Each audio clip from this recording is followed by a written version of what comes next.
The restaurant was silent the moment the boss walked in. Every waiter straightened. Every customer lowered their eyes. This was his territory, and everyone knew it. But then, the doors burst open so violently the glass rattled. A little girl, maybe 6, sprinted inside. Tears streaked down her cheeks, breath shaking, hair tangled like she'd run miles. She didn't stop at the counter. She didn't look for help. She ran straight to the Mafia boss, before the guards could even raise their guns. She grabbed onto his coat with both hands and sobbed, "He's coming! Please, he's coming!" The entire restaurant froze. The boss knelt down slowly, his voice low and steady. "Who?" he asked. "Who's coming for you?" The girl's lips trembled. She whispered one name, a name that made 2 of his guards swear under their breath, a name the boss hadn't heard in years, one that should have stayed buried. In an instant, the Mafia boss stood up, chair crashing behind him, eyes burning with fury. No hesitation, no questions, no negotiations. He stormed out of the restaurant with his entire crew behind him. Whatever that little girl said, it wasn't just a warning. It was a declaration of war. Stay with me until the end, because the truth behind the name she whispered changed the Mafia boss's entire life in a single moment. Before we begin, don't forget to like this video, hit subscribe, and comment where you're watching from. Now, let's get started. The name that escaped her lips was Vincent Torino. To understand why this name carried such weight, you need to know the history between these 2 men. Marco Salvatore wasn't born a Mafia boss. 20 years ago, he was just another street kid trying to survive in the wrong neighborhood. But Vincent was already a legend by then. Vincent ran the biggest human trafficking ring on the East Coast. Children disappeared from playgrounds. Teenagers vanished from bus stops. Families were torn apart in the middle of the night. The police couldn't touch him. Too many officials on his payroll. Too many connections protecting him from above. But Marco had a personal reason to hate Vincent Torino. His little sister Sophia had been walking home from school one October afternoon when she was 13. She never made it. The police found her backpack 3 blocks away, contents scattered across the pavement like broken promises. They searched for weeks. Marco searched for months.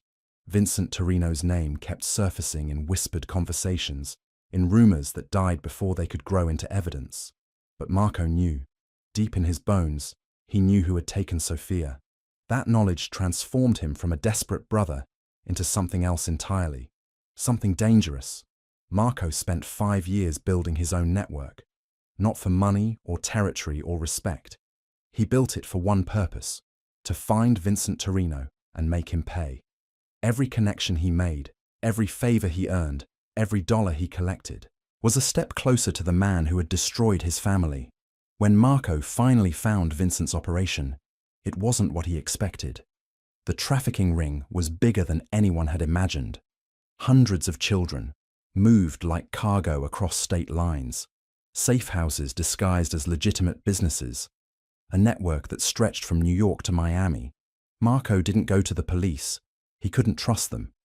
Instead, he went to war. The raid on Vincent's main compound happened on a Tuesday night in December. Marco brought 30 men, armed with everything they could carry. They moved through Vincent's defenses like shadows, dismantling the security systems, neutralizing the guards, cutting off every escape route. But when they reached the center of the operation, Vincent wasn't there. What they found instead changed everything. 43 children locked in rooms no bigger than closets. Kids who hadn't seen sunlight in months, who flinched when adults spoke to them, who had given up hope of ever going home. Among them, Marco found his sister Sophia, alive but broken in ways that would take years to heal. Vincent Torino had vanished like smoke, leaving behind only his victims and the wreckage of his empire. Marco made sure every child got home safely. He personally drove Sophia to the hospital, held her hand through every interview with the authorities, sat beside her bed every night until she could sleep without nightmares. The media called him a hero. The FBI wanted to question him about his methods. But Marco only cared about one thing. Vincent Torino was still out there. The authorities closed the case after 6 months. No leads, no witnesses willing to testify, no evidence that could hold up in court. Vincent had disappeared completely, taking his secrets with him. Marco never stopped looking. Even as his legitimate businesses grew, even as he built a new life around protecting his community, he kept searching. Every informant, every contact, every whispered rumor was filtered through one question. Where is Vincent Torino? Years passed. Marco became known for different reasons. He opened community centers in rough neighborhoods. He funded scholarships for kids who needed a second chance. He made sure families had food on their tables and roofs over their heads. The media started calling him a reformed criminal, a success story about redemption. But the people who worked closest to Marco knew better. They saw how his jaw tightened whenever someone mentioned missing children. They noticed how he personally handled every case involving kids in danger. They understood that Marco Salvatore's transformation wasn't about forgiveness or moving on. It was about making sure no other family suffered what his had suffered. The restaurant where this story began was more than just a business. It was Marco's headquarters, his safe haven, the place where people came when they needed help and had nowhere else to turn. Parents brought him photos of missing teenagers. Wives showed up with bruises they couldn't explain to police. Kids ran to him when the adults in their lives had failed them. Marco had built something powerful over the years, not a criminal empire, but a network of protection. People trusted him because he delivered results when the system failed. He found the missing, stopped the predators, and made the monsters disappear. So when a 6-year-old girl burst through his doors, tears streaming down her face, begging for help from a man she'd never met before, Marco knew exactly what kind of danger she was running from. And when she whispered Vincent Torino's name, every protective instinct Marco had developed over 2 decades of searching exploded into action. Because Vincent Torino wasn't supposed to exist anymore. He was supposed to be dead, imprisoned, or at least broken beyond repair. The fact that this child knew his name meant only one thing. Vincent was back, and he was hunting again. Marco's reaction wasn't just anger. It was recognition. The little girl clinging to his coat could have been Sophia 20 years ago. Could have been any of the 43 children he'd rescued from Vincent's compound. Could have been the next victim in a pattern that should have ended decades ago. But it didn't end. And now Vincent Torino had made a critical mistake. He had chosen to operate in Marco Salvatore's territory. The moments after Marco stormed out of that restaurant moved like clockwork. His men didn't need orders. They'd seen that look in his eyes only once before, and they knew what it meant. Tony grabbed the surveillance equipment from the back office. Luis started making calls to every contact they had on the streets. Big Mike locked down the restaurant, sending customers home with apologetic smiles and promises of free meals tomorrow. But Marco wasn't thinking about protocols or procedures. He was thinking about the little girl's eyes, the way she'd looked at him like he was her last hope in the world, the way her small hands had gripped his coat with desperate strength. Those eyes reminded him of Sophia's the night he'd found her in Vincent's compound. Hollow, haunted, but still fighting, still believing someone would save her. The girl was still there when Marco returned 20 minutes later, now sitting in a corner booth with Maria, the restaurant's head waitress. Maria had brought her hot chocolate and a sandwich, speaking in soft tones that had finally stopped the child's tears. Marco approached slowly, his earlier fury replaced by careful control. He slid into the booth across from them, his voice gentle but urgent. "What's your name, sweetheart?" "Emma," she whispered, not looking up from her cup. "Emma Rodriguez." "Emma, that's a beautiful name. Can you tell me where you live? Where your parents are?" The question made her shoulders shake again. "Mama's at work. The night shift at the hospital. Papa's been gone since I was little. Who's supposed to be watching you?" Emma's grip tightened on the mug. "Mrs. Patterson from next door. But she fell asleep watching TV again. That's when I saw him." Marco felt his jaw clench. "Saw who, Emma?" "The man from the park. The one who's been watching me walk to school. He was at my window tonight, trying to get in." Every muscle in Marco's body went rigid. Vincent's pattern hadn't changed. Still targeting vulnerable children. Still hunting when guardians weren't paying attention. Still using the same predatory tactics that had destroyed so many families. "Emma, this man at your window. Did he say anything to you?" She nodded, tears starting fresh. "He said his name was Vincent. He said he had candy in his car. He said he wanted to be my friend. The words hit Marco like physical blows. Vincent was using his real name now, confident enough or arrogant enough to abandon the aliases he'd hidden behind for years. That meant he felt safe, untouchable, protected. That was his second mistake. Emma, you did exactly the right thing running here. You're safe now. But I need you to tell me everything you remember about this man. Over the next hour, Emma's story unfolded in fragments. The man had appeared in her neighborhood 3 weeks ago, always seeming to be wherever she was. At the playground after school, outside the corner store where she bought milk for Mrs. Patterson, walking past her apartment building at odd hours. She'd told Mrs. Patterson, who'd dismissed her concerns as an overactive imagination. She'd mentioned it to her teacher, who'd made a note but hadn't followed up. She'd even tried calling her mother at the hospital, but the nurses said she was too busy to talk.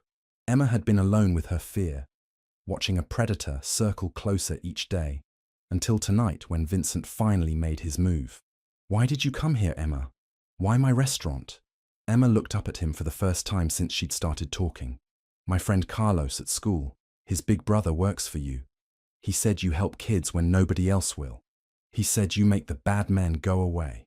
Marco felt something break open in his chest. Word had spread through the neighborhood's children that he was safe, that he could be trusted, that he would fight for them when adults failed them. These kids had created their own network of protection, passing information through playground whispers and hallway conversations. Emma had run 6 blocks in the dark, barefoot and terrified, because children trusted him to keep them safe. The weight of that responsibility settled over Marco like armor. Emma, I'm going to make you a promise. That man will never hurt you or any other child. Do you understand me? She nodded, something like hope flickering in her eyes. But first, we need to get you somewhere safe while I handle this. Maria's going to take you to my sister Sophia. She lives nearby, and she'll take good care of you until your mama gets home from work. Marco turned to Maria. Call Sophia. Tell her it's code 7. Maria's face went pale. Code 7 meant a child was in immediate danger from a predator. Sophia would understand instantly, would prepare her apartment like a fortress, would stay armed and alert until the threat was eliminated. Sophia had never fully recovered from what Vincent had done to her, but she'd channeled her trauma into fierce protectiveness. She ran a safe house network for endangered children, funded by Marco's businesses, staffed by people who understood that some monsters wore human faces. As Maria made the call, Marco studied Emma's face, memorizing every detail. This child had trusted him with her life, had run to him when the entire adult world had failed her. He would not let Vincent Torino claim another victim. Not on his watch.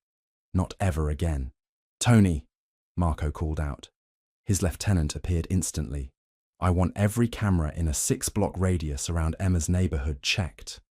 Every traffic cam, every security system, every doorbell camera. Find me Vincent's vehicle, his route, his patterns. Already on it, boss. Luis has teams canvassing the area now. Good. What about our police contacts? Detective Morrison's working tonight. She's clean, and she hates child predators almost as much as you do. Marco nodded.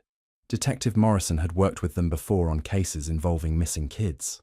She understood that sometimes justice moved faster through unofficial channels than through courtrooms clogged with bureaucracy and technicalities. Set up a meeting. 1 hour. The usual place. As his team dispersed to execute their assignments, Marco felt the familiar transformation taking hold. The businessman facade melted away, replaced by something colder, more focused, infinitely more dangerous. Vincent Torino had spent 20 years believing he'd escaped justice. 20 years thinking he was untouchable, that his crimes had been forgotten, that his victims didn't matter. Tonight, he would learn how wrong he'd been. Because Marco Salvatore had spent those same 20 years building something Vincent had never understood. Not just power or wealth or influence, but a community that protected its own. A network that watched over the vulnerable, that listened to children when adults ignored them, that stepped up when the system failed. Emma Rodriguez had run to him because she'd heard he was someone who made the bad men disappear. She was about to find out exactly how right she'd been. She'd been. The meeting with Detective Morrison took place in an abandoned warehouse on the outskirts of the industrial district. Marco arrived first, his headlights cutting through the darkness as he pulled between rusted shipping containers. The detective's unmarked sedan appeared moments later, followed by Tony's vehicle carrying surveillance equipment. Morrison stepped out, her weathered face grim in the yellow glow of the streetlights. She'd been working child predator cases for 15 years, and the toll showed in the lines around her eyes, the set of her shoulders, the way her hand never strayed far from her weapon. Marco. Her greeting was professional but warm. They'd developed an understanding over the years, a mutual respect built on shared purpose rather than official protocol. Detective, thank you for coming. She studied his expression, reading the controlled fury he kept carefully contained. This is about Vincent Torino, isn't it? Your guy Tony filled me in on the basics, but I need to hear it from you. Marco handed her a file Tony had compiled during the drive over. Photos of Emma, transcripts of her statement, surveillance footage from around her neighborhood showing a figure watching the apartment building at various times over the past 3 weeks. Morrison flipped through the pages, her jaw tightening with each new detail. Son of a bitch, I thought he was dead. So did I. Apparently we were both wrong. The girl's story checks out. We've had 3 other reports in the past month about a man matching Vincent's description hanging around elementary schools in the area. Different districts, different jurisdictions, so nobody connected the dots. Marco felt his hands clench into fists. Vincent was hunting systematically, testing multiple hunting grounds, looking for the perfect victim. Emma had just been the first child vulnerable enough and isolated enough to make his move on. What's the official response going to be? Morrison closed the file, her expression hardening. By the book. We issue a BOLO alert, increase patrols around schools, maybe set up a task force if we can prove pattern behavior. Could take weeks to get proper authorization, assuming we can even locate him. And, unofficially, she met his eyes directly. Vincent Torino destroyed 17 families that we know of before he disappeared, 17 children who never came home. The statute of limitations has run out on most of his crimes, and the few cases we could still prosecute would take years to work through the system. That's not an answer, Detective. Morrison was quiet for a long moment, weighing her words carefully. Unofficially, if Vincent Torino were to disappear permanently, I wouldn't lose any sleep. But I can't be involved in making that happen. Marco nodded. He'd expected that response. Morrison was a good cop, but she was still a cop. She had rules to follow, procedures to respect, superiors to answer to. Marco had no such constraints. I need 48 hours before you file any official reports. Marco, 48 hours, Sarah. That little girl trusted me to keep her safe. I gave her my word. Morrison stared at him for a long moment, then sighed. The paperwork for Emma's statement got lost somewhere between my car and the station. Might take me a few days to recreate it from memory. Thank you. She started toward her car, then paused. Marco, whatever you're planning, be smart about it. Vincent's not the same man he was 20 years ago. He's had time to get paranoid, to build new connections, to learn from his mistakes. So have I. The drive back to the restaurant took them through Emma's neighborhood. Marco had Tony pull over 3 blocks from her apartment building, wanting to see the hunting ground through Vincent's eyes. The area was perfect for a predator. Poorly lit streets, apartment buildings with broken security systems, working-class families where parents pulled double shifts, and children were often left with elderly neighbors or teenage babysitters. Multiple escape routes through alleyways and construction sites, close enough to 3 different school districts to provide a steady stream of potential victims. Vincent had chosen his territory well. Boss, we got movement. Tony's voice was tense as he pointed down the street. Black sedan. Been circling the block for the past 10 minutes. Drivers alone, male, approximately the right age. Marco felt his pulse spike. Get closer, but stay back far enough that he doesn't make us.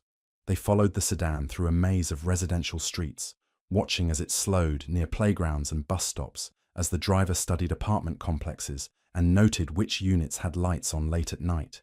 This was reconnaissance behavior, the systematic mapping of hunting territory that Marco recognized from his own surveillance work. The sedan finally pulled into the parking lot of a rundown motel on the edge of town, the kind of place that rented rooms by the hour and didn't ask questions about identification or payment methods. Room 237, Tony noted as they watched the figure climb the exterior staircase. Want me to call it in to Morrison? Not yet. First we confirm it's really him. Marco's phone buzzed with a text from Luis. The surveillance footage from Emma's neighborhood had yielded results. Clear images of the same black sedan parked across from her school at dismissal time for the past week. License plate registered to a rental company under a false name, but the credit card used traced back to a shell company that had been dormant for 19 years, Vincent Torino's shell company. The confirmation sent a cold rage through Marco's system. Vincent hadn't just returned to his old hunting grounds. He'd returned to his old methods, his old patterns, his old arrogant belief that he was untouchable. Tony, I want full surveillance on that motel room. Round the clock shifts, but keep it invisible. Luis handles electronic monitoring. Big Mike coordinates the perimeter. Nobody moves without my direct order. What about the girl, Emma? She stays with Sophia until this is finished. Full protection detail, but discreet. I don't want Vincent knowing we're onto him until I'm ready. The next 24 hours unfolded like a chess match between two masters who'd been studying each other's moves for decades. Vincent maintained his routine, leaving the motel each morning to scout new territory, returning each evening to plan his next move. He visited 4 different elementary schools, 2 playgrounds, and a community center where after-school programs kept children busy while parents worked late shifts. Marco's team tracked every movement, documented every location, built a comprehensive picture of Vincent's current operation. What they discovered was worse than expected. Vincent wasn't working alone this time. The surveillance footage revealed 3 additional men, younger but following the same predatory patterns.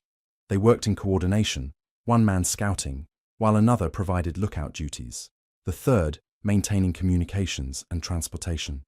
It was a professional operation, systematic and efficient. They'd upgraded their methods since the old days. Encrypted phones, rental vehicles rotated every few days, false identities backed by sophisticated documentation. Vincent had learned from his previous mistakes, adapted his approach, built a network that could operate across multiple jurisdictions without triggering law enforcement attention. But he'd made one critical error in calculation. He'd assumed Marco Salvatore was still the desperate street kid who'd spent 5 years building a crude revenge fantasy. Vincent had no idea what Marco had become in the intervening decades, how deep his connections ran, how sophisticated his own network had grown. The warehouse where they'd found Vincent's original operation had been child's play compared to what Marco could bring to bear now. He had legitimate businesses that provided perfect cover for surveillance operations. He had technology that could crack encrypted communications and track digital footprints across multiple platforms. Most importantly, he had people who understood that protecting children wasn't just a job or a cause. It was a sacred duty. Sophia called Marco on the second evening, her voice carefully controlled, but carrying an undercurrent of steel that reminded him why Vincent had never fully broken her spirit. Emma's been asking questions about the man who was watching her. She's smart, Marco. Smarter than we gave her credit for. She wants to help. Absolutely not. Listen to me before you say no. She remembers details we haven't asked her about yet. The way he walked, specific things he said, behaviors that might help us predict his next move. Marco felt torn between his protective instincts and the tactical advantage Emma's information might provide. It's too dangerous to involve her further. She's already involved. The question is whether we use her knowledge to end this quickly or leave her wondering if the monster is still out there hunting other children. The conversation continued for 20 minutes, Sophia presenting arguments while Marco wrestled with the decision. Finally, they reached a compromise. Emma would provide additional details through Sophia, but she would remain in protective custody until Vincent was neutralized. The information Emma provided changed everything. Vincent had told her he was new to the area, that he was looking for special children to be part of his family. He'd mentioned having a big house where children could play all day without going to school. Most chilling of all, he'd asked specific questions about her schedule, her mother's work hours, and whether she had any siblings or close friends who might notice if she disappeared. This wasn't opportunistic predation. Vincent was building detailed profiles of potential victims, selecting children who could disappear without immediate detection. The systematic nature of his approach suggested he was planning multiple abductions, possibly intending to establish a new trafficking operation. The scope of the threat multiplied Marco's sense of urgency. Emma had been the first target, but she wouldn't be the last. Every day, Vincent remained operational. Was another day he could destroy another family. Marco made his decision. Tony, assemble the full team. Everyone who worked the original raid 20 years ago, plus our current specialists. I want them at the warehouse by midnight. Full tactical deployment? No, this isn't a raid. This is an execution. The warehouse had been converted into Marco's primary operations center years earlier. What looked like abandoned industrial space from the outside concealed sophisticated communications equipment, weapons storage, and planning facilities that rivaled anything law enforcement agencies possessed. 12 men gathered around the central table as Marco laid out surveillance photos, building schematics, and operational timelines. These weren't common criminals or street thugs. They were specialists, each chosen for specific skills developed over years of working cases that fell outside normal legal channels. Luis handled electronic surveillance and communications. His background in military intelligence made him invaluable for tracking targets across multiple platforms while maintaining operational security. Big Mike provided tactical coordination and heavy weapons support. 25 years as a Marine had taught him how to plan complex operations and adapt when situations went sideways. Tony served as Marco's lieutenant and strategic planner.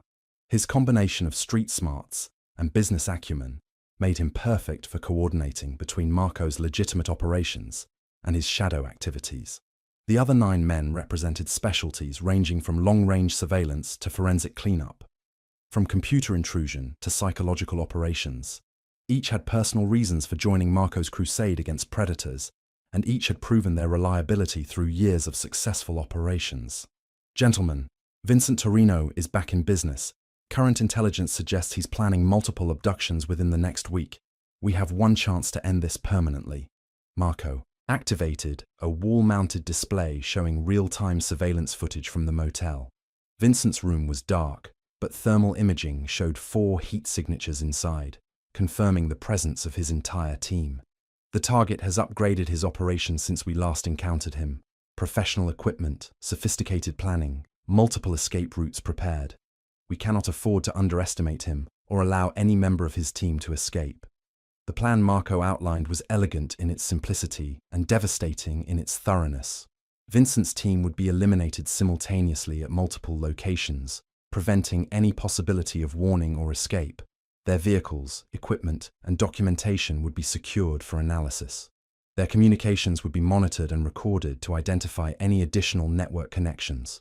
Most importantly, Vincent himself would be taken alive. Marco had questions that needed answers before Vincent died. Questions about other operations, other victims, other predators who might still be active. Information that could save children who were currently in danger but didn't yet know it. Timeline is 18 hours from now. Vincent's pattern indicates he'll be moving to a new location tomorrow night. We intercept him during the transition, when his team is most vulnerable. The meeting continued past 3 in the morning. Every detail planned and rehearsed. Every contingency considered and prepared for. When the team finally dispersed, Marco remained behind, staring at surveillance footage of Vincent moving around his motel room. 20 years of searching. 20 years of wondering if justice would ever be served. 20 years of living with the knowledge that a monster walked free while his victims suffered in silence. Tomorrow night, that chapter would finally close. But as Marco watched Vincent's silhouette through the thermal camera, he realized something had changed within himself. The young man who'd originally sought revenge had been motivated by personal pain and righteous anger. The person planning Vincent's capture now was driven by something colder and more purposeful. Marco Salvatore had become exactly what his community needed him to be. A guardian who stood between innocent children and the monsters who hunted them. A protector who operated outside the law when the law failed to protect the vulnerable. A force that predators learned to fear when they thought themselves untouchable. Vincent Torino had spent 20 years believing he'd escaped justice. Tomorrow, he would discover that justice had simply been taking its time. The operation began at dusk, when the city's shadows grew long enough to hide 12 men moving through abandoned industrial corridors. Marco's team had rehearsed this moment countless times, but tonight carried weight that practice sessions could never replicate. Vincent's motel sat like a festering wound against the darkening sky. Room 237 glowed with artificial light, thermal imaging confirming 4 targets inside, weapons visible through electronic surveillance, escape routes mapped and monitored. Marco positioned himself across the parking lot, watching through high-powered optics as Vincent moved between the window and a table covered with photographs. Children's faces, school schedules, home addresses written in careful handwriting that made Marco's blood run cold. Emma's photo sat prominently in the center, circled in red marker with notes about her mother's work schedule, her elderly babysitter's habits, the exact time she walked home from school each day. But Emma wasn't the only child being hunted. 12 other photographs surrounded hers. 12 other families who had no idea their children were being stalked by a predator who'd spent decades perfecting his craft.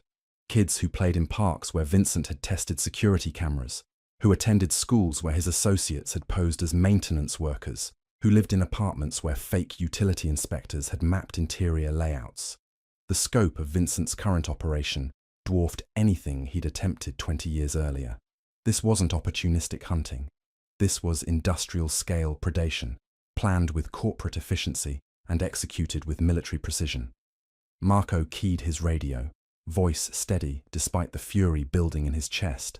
All units report status. Luis in position. Electronic countermeasures active. Target communications jammed. Big Mike covering rear exit. No movement detected. Tony at primary entrance. Vehicle barriers deployed. The raid lasted exactly 7 minutes. When the smoke cleared, Vincent Torino's 20-year reign of terror was finally over. His network dismantled, his associates captured, and 13 children saved from a fate worse than death. Emma Rodriguez returned to her mother that night, but she was different, stronger. She'd learned that sometimes the most unlikely heroes emerge from the darkest places, that courage comes in all forms, and that one brave child speaking up can change everything. Marco kept his promise. Vincent never hurt another child. But more than that, Emma's courage had reminded him why he fought. Not for revenge anymore, but for protection, for justice, for the belief that every child deserves someone willing to stand between them and the monsters of this world. 6 months later, Marco received a hand-drawn card from Emma. Inside, she'd written, "Thank you for listening when nobody else would."